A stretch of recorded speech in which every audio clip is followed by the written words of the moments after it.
ఇదేం public responsibility పర్సనా లేకపోతే వాడి ఇంటికాడ ఉండేవాళ్ళ? ఏది నాకు అర్థం కాకుండా మాట్లాడతారు? ఏంది నాకు అర్థం కాకుండా మాట్లాడతారు? వాడు అడ్డపడమనయా?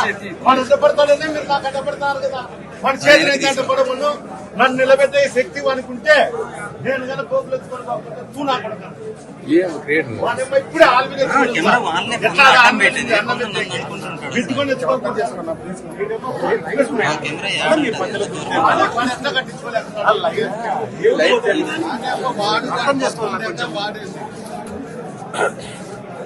నేను ముందు చెప్తాను, ఆపోజిట్ పార్టీ వాళ్ళకి గలాటా చేసే పరిస్థితి జరుపుతున్నారు. అవతల నుండి జరుపుతున్నారు. ఎట్లుంటుంది?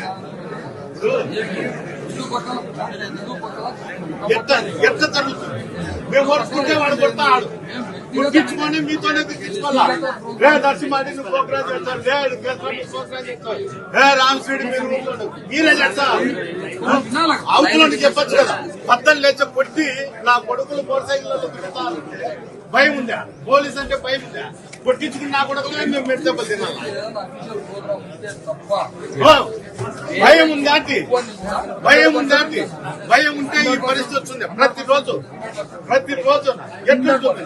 ఇది మూడోది. మన బాబును కొట్టి, నిన్న ఓల్రెడీని కొట్టి, అంతకుముందు ఎవరినో ఒకటి కొట్టి వరుసగా నేను వచ్చినాక 5 నిమిషాలు జరిగింది.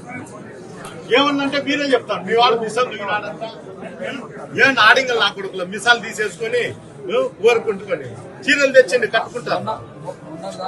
మెడికల్ కాలేజీలో ప్రైవేట్ పరం చేస్తుంటే దానికి నిరసనగా నేను 8వ తారీఖు ఎస్పీ గారికి, ఏఎస్పీ గారికి, టౌన్ ఆఫీసర్ కు మెయిల్ పెట్టడం జరిగింది.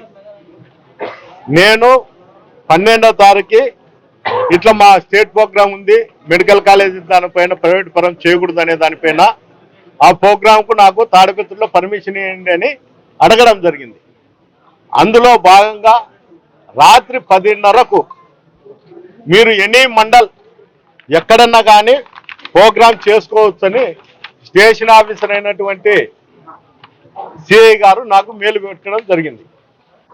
ఎట్లా ఇప్పటికిప్పుడు చెప్పి మీరు మేలు పెడితే నేను ఏ విధంగా నేను మా కార్యకర్తలకు కానీ వైఎస్ఆర్సీపీ నాయకులకు కానీ తెలియజేసేదంటే మీరు మెసేజ్ గుండా తెలియజేసి మీరు ప్రోగ్రాం పెట్టుకోండి అని చెప్పడం కూడా జరిగింది. అక్కడ ఉండేటువంటి యాడికి సిఐ గారు మీకు పర్మిషన్ ఉంటే చెప్పండి, లేకపోతే లేదంటే తిరిగి నేను టౌన్ సిఐ గారికి ఫోన్ చేసి సార్ ఈ విధంగా యాడికి సిఐ గారు చెప్తారు ఎట్లా నేను అని చెప్తే ఆయన నేను ఏఎస్పీ గారితో ఫోన్ చేయిస్తా మీరు పోండి అని చెప్పినారు. మళ్ళీ ఆయనే నాకు ఫోన్ చేసి ఏఎస్పీ గారు ఫోన్ చేసి యాడికి సిఐ గారికి చెప్పడం జరిగింది, మీరు పోండి 9 గంటలకు ఇక్కడ నుండి అని. నేను పైన నుండి కిందికి దిగొచ్చేలకు పోలీస్ అధికారులు నన్ను అడ్డుకోవడం జరుగుతుంది. మీ ఫ్యామిలీ మెంబర్లు తప్ప ఎవరన్నా పోయే ప్రోగ్రాం చేయండి అని. అంటే ఈ రాష్ట్రంలో తాడిపత్రి కాన్స్టిట్యున్సీ లో నేను ఎక్స్ఎమ్మెల్యేని కాదా? నేను ఎక్స్ఎమ్మెల్యేని కాబట్టి నేను ఇక్కడ ప్రోగ్రాం చేసే హక్కు నాకుంది. మా నాయకుడు జగన్మోహన్ రెడ్డి గారి ఆదేశాల మేరకు ఈ ప్రోగ్రాం ఖచ్చితంగా నన్ను కంటెస్ట్ చేయమని వాళ్ళు చెప్పడం జరుగుతుంది. నేను కూడా చేయడానికి కూడా సంసిద్ధంగా ఉన్నాము. అందరికి కూడా మెసేజ్ పెట్టి యాడికి రమ్మని చెప్పడం కూడా జరిగింది పొద్దున్నే. తీరా నేను 9 గంటల కిందికి దిగొచ్చి పోదామనుకునే లోపలనే వచ్చి మీరు పోయే కాదు, నీకు ల్యాండ్ ఆర్డర్ ప్రాబ్లం ఉంది, నీకు ప్రాణహాని ఉంది, అందువల్ల నువ్వు పోయే కాదు అంట. ఎవరి వల్ల నాకు ప్రాబ్లం ఉందనేది చెప్తే అది చెప్పలేకున్నారు ఆఫీసర్. అంటే సర్టన్ ఆఫీసర్కు ఏదన్నా ల్యాండ్ ఆర్డర్ ప్రాబ్లం ఉన్నా ఇంకోటి ఉన్నా కూడా ఆ అధికారులు మాత్రము రక్షణ కల్పించాలా తప్ప అందరినీ ఇళ్లలో కూర్చోపెట్టే సంస్కృతి రాష్ట్రంలో ఎప్పుడూ లేదు. చంద్రబాబు నాయుడు ప్రభుత్వం వచ్చిన తర్వాత అధికారులు వాళ్ళ ఉనికి కోసమో లేకపోతే ఇక్కడ ఉన్నటువంటి ఎమ్మెల్యేనో లేకపోతే మున్సిపల్ చైర్మన్ మెప్పు కోసమో నన్ను ఇక్కడ కూర్చోపెట్టడం జరుగుతుంది. అయ్యా దయచేసి మీరు పంపియండి, లేకపోతే పేపర్ రూపకంగా ఇవ్వండి. నేను ఇంతవరకు దాదాపు 1.5 సంవత్సరాల నుండి నేను మిమ్మల్ని ప్రతిసారి కూడా పేపర్ రూపకంగానే పర్మిషన్ అడుగుతాడా. మీరు రిజెక్ట్ చేసి అవి తీసుకుని ఉంటాను అని కూడా చెప్పడం జరుగుతుంది. ఇప్పుడు కూడా నేను పేపర్ రూపకంగా వాళ్ళు ఇస్తే నేను దీన్ని ఉపసంహరించుకుంటా తప్ప ఎట్టి పరిస్థితుల్లో నేను పోయేదానికి నేను ప్రయత్నం చేస్తానే ఉంటా. వాళ్ళు ఏమన్నంటే అక్రమ కేసులు పెడతారు. గతంలో కూడా నేను ఒక వివాహానికి పోతా అంటే అక్కడ ఇదే విధంగానే అడ్డపడడం జరిగింది. కొంతమంది కార్యకర్తలు బటాయించితే వాళ్ళకి ఏదో పట్టుకోవడం జరిగిందంట. దాంట్లో కేసు పెట్టడం కూడా జరిగింది. అంటే ఈ విధంగా వాళ్ళు అడ్డపడతారు. అడ్డుపడినప్పుడు వాళ్ళు చేయదగిలినా మేము ముందుకు పోయడానికి ప్రయత్నం చేసినా కూడా వాళ్ళు కేసులు పెట్టేదానికి ప్రయత్నం చేస్తారు. ఇవన్నీ వాళ్ళకు వచ్చిన ఆలోచనలు కాదు, అధికారులకు వచ్చిన ఆలోచన కాదు. చైర్మన్ ఎమ్మెల్యే చేస్తున్న ఆలోచనలే వీళ్ళు దాన్ని పరిగణనలోకి తీసుకొని ఇక్కడ పనిచేస్తారు. ఈ తాడిపత్రికి జేసీ ప్రభాకర్ రెడ్డి, ఎమ్మెల్యే అయినటువంటి అస్మిత్ రెడ్డి గ్యాంగ్ స్టార్లుగా వ్యవహరించి ప్రతిరోజు వైఎస్ఆర్సీపీ కార్యకర్తలు, నాయకులు, యాక్టివ్ ఉన్న వాళ్ళపైన దాడులు జరుగుతూనే ఉన్నాయి.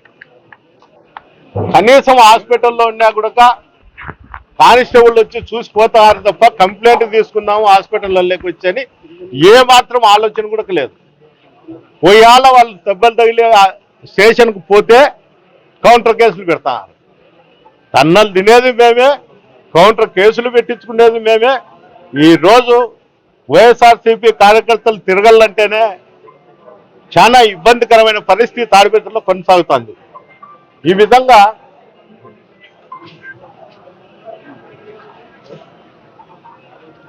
వ్యవస్థలను శాసించి పరిస్థితుల్లో జేసీ కుటుంబంలో ఉంటే అధికారులు చూసి చూడనట్లు పోతారు. ఎందుకని ఇంత దారుణమైన పరిస్థితి అంటే 175 కాన్స్టిట్యుయెన్సీలలో తాడిపత్రికి ప్రత్యేకంగా పోలీస్ అధికారులు ఉండారా, లేకపోతే ఇది ఒక రాష్ట్రమా, లేకపోతే ఒక దేశమా, లేకపోతే ఒక దీవే?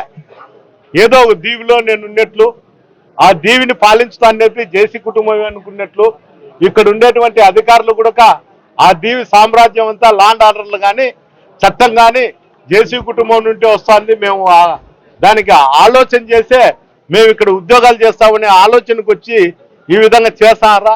దీనిపైన ఒక ఆలోచన కానీ ఈ రాష్ట్రంలో ఉన్నటువంటి ముఖ్యమంత్రి గారు కనీసం తాడిపత్రిలో ఏం జరుగుతుందనే ఆలోచన అయినా కానీ ఆయన చేయాల. ఎందుకు చెప్తానంటే మేము ప్రతిపక్షంలో ఉన్నాము, ఏదో మీ లోకేష్ బాబు రెడ్ బుక్ అన్నారు దాన్ని అవలంబిస్తారేమో అనుకుంటాం.